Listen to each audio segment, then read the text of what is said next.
Здравейте от Казино Принцес. При мен е съпругата на Христо Генов, Радостина. Христо е един от първите покер играчи в България, а Ради вече толкова години е неотлъчно до него. Както се казва, и в добро, и в зло. И тъй като знаем, че много от половинките на играчите днес в турнира са пред компютрите и следят нашите репортажи, помолихме Ради да даде няколко съвета на тях за това как да бъдат идеални покер половинки. Здравей, Ради! Здравейте!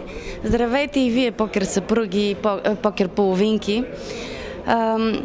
Моят съвет към вас е да имате безкрайно търпение, защото тази игра е, както има своите добри и лоши моменти, но в крайна сметка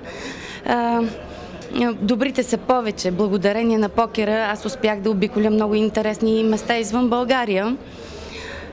Затова обичайте своите половинки, разбирайте ги, и защото играта може да бъде както много интересна, така и печеливша. За това започнете да играете и вие, и успех!